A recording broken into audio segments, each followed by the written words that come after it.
Chers amis du CDSAI, bonjour et bienvenue. Aujourd'hui, nous allons explorer l'art subtil de l'introduction et pour être précis, il faudrait dire l'art subtil de l'introduction en entonnoir. Vous savez que cette petite étape cruciale peut faire toute la différence entre un commentaire moyen et un commentaire vous permettant d'avoir la note espérée. Mais ne vous inquiétez pas. Nous allons rendre cela aussi simple que possible. On y va.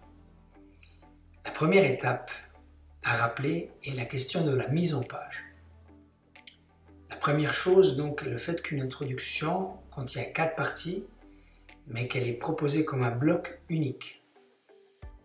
En effet, elle est détachée de l'analyse et on suggère généralement de laisser 2-3 lignes entre la partie principale et l'introduction.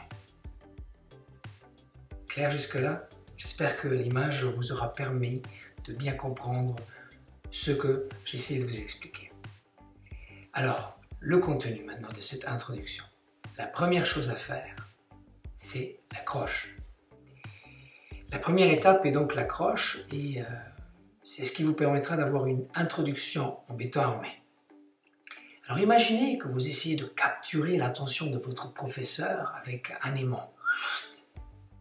Un bon moyen donc de commencer, c'est celui d'utiliser une citation percutante du livre que vous allez analyser par exemple. Comme si on vous donnait un avant-goût de ce qui vous attend. Prenons un exemple. Prenons d'ailleurs un exemple d'une pièce de théâtre très célèbre. Roméo et Juliette de Shakespeare. Alors vous pourriez commencer en citant par exemple en rendant cela un peu plus attractif. Je vous donne un exemple. L'amour, ce doux tourment, est au cœur de l'œuvre immortelle de Shakespeare. Virgule, Roméo et Juliette. Alors je sais, parfois cela n'est pas véritablement envisageable. Quand cela n'est pas possible, parce que l'on n'a pas eu le temps de mémoriser une citation, alors partez d'une information générale sur le siècle en question ou sur la thématique en question. De nouveau, il va falloir que je vous donne un exemple. Vous pourrez commencer ainsi. Chaque siècle connaît ses histoires d'amour qui marquent les esprits. Qu'elles soient fictives ou réelles, certaines histoires nous parlent d'amour d'une manière qui fait que siècle après siècle, elles connaissent le même succès. C'est notamment le cas de Roméo et Juliette. Alors attention, il y a une chose que je répète régulièrement à mes apprenants, c'est la chose suivante. Vous ne devez pas mettre le titre de l'œuvre entre guillemets, non, il faut souligner le titre. Pourquoi est-ce qu'on souligne les titres? Parce que les titres soulignés correspondent aux titres en italique lorsque vous écrivez à l'ordinateur. D'accord? Alors, n'oubliez pas de souligner le titre de l'œuvre qui vous est soumise. Deuxième étape, c'est la présentation du livre et de l'auteur. Dites brièvement à votre enseignant ce que le livre raconte, qui est l'auteur, quand le livre a été publié, ou si c'est une pièce de théâtre quand elle a été représentée pour la première fois.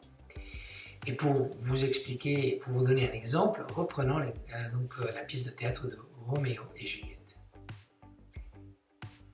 La pièce de théâtre écrite par William Shakespeare ne peut se comprendre sans comprendre la rivalité entre les Montaigu et les Capucins, etc., etc. Évoquer surtout le contexte historique, l'époque de l'auteur, l'influence de son travail et tout ce qui rend le livre spécial ou la pièce de théâtre ou le poème. Attention, ne surchargez pas ces étapes-là. D'accord? Quelques phrases devraient faire l'affaire. Je vais vous afficher quelques exemples de phrases que vous pouvez reprendre telles quelles. Là où vous voyez les 3 petits points, évidemment, il va falloir insérer une information qui ne figure pas pour l'instant ici, puisque je ne sais pas sur quel roman vous allez disserter. La troisième étape de votre introduction est l'énoncé de votre problématique. Certains professeurs disent aussi de la thèse. C'est essentiellement l'idée principale que vous allez défendre tout au long de votre analyse. Imaginez-la un peu comme la boussole qui va guider le lecteur à travers votre réflexion. La problématique ou la thèse ne peut pas être anticipée. C'est à vous de la dégager. Après une première lecture intense de l'extrait soumis, vous aurez déjà quelques bonnes idées. Je dis souvent à mes apprenants et apprenantes que la consigne va pouvoir les aider à élaborer la problématique. Par exemple, si la consigne contient le verbe commenter ou le verbe discuter, votre problématique sera différente que si elle contient le verbe analyser. Chaque consigne vous indique indirectement le plan de la dissertation à adopter. Vous ne pouvez toutefois pas l'anticiper à la maison. Cela est très difficile à faire, voire impossible, parce que ce n'est pas vous qui imposez la problématique à l'extrait, c'est l'extrait qui l'impose à la dissertation que vous allez rédiger. De nouveau, pour cela, n'oubliez pas de bien analyser le verbe de la consigne qui va vous guider et vous dire comment faire. Il est temps d'aborder la quatrième et dernière étape de l'introduction. Donc finalement, annoncez ce que vous allez faire et en combien d'étapes. J'ai l'habitude de dire à mes apprenants que c'est le menu d'un bon dîner. Tout d'abord, nous allons manger ceci, ensuite nous allons déguster cela. Pareil, annoncez ce que vous allez faire et dans quel ordre vous allez le faire. Je vous propose ici encore quelques exemples que vous pourrez tels quels reprendre pour votre dissertation. N'hésitez pas à employer les connecteurs logiques dans cette étape, car il annonce dans quel ordre votre commentaire sera construit, et cela est une grande aide.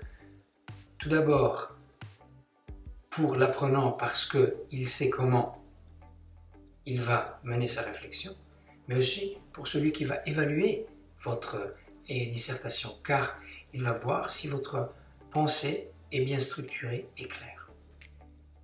Et voilà, chers amis du CDSAI, vous avez maintenant les bases d'une introduction pour votre commentaire. Rappelez-vous, une bonne introduction, c'est comme la première impression que vous laisserez à votre évaluateur ou évaluatrice. Elle est donc décisive. Alors, commencez par une accroche captivante, présentez le livre et l'auteur et vous dévoilez votre thèse de manière concise. Et surtout, amusez-vous. Avec votre analyse, c'est quelque chose qu'on n'a pas l'habitude de dire, mais c'est important de le faire, une analyse a un côté jouissif. C'est tout pour aujourd'hui. Si vous avez aimé cette vidéo, n'oubliez pas de laisser un petit pouce, ce n'est pas obligatoire, mais vous pouvez le faire. Et si vous avez des questions, n'hésitez pas à les poser ici. Merci de nous avoir rejoints et à la prochaine.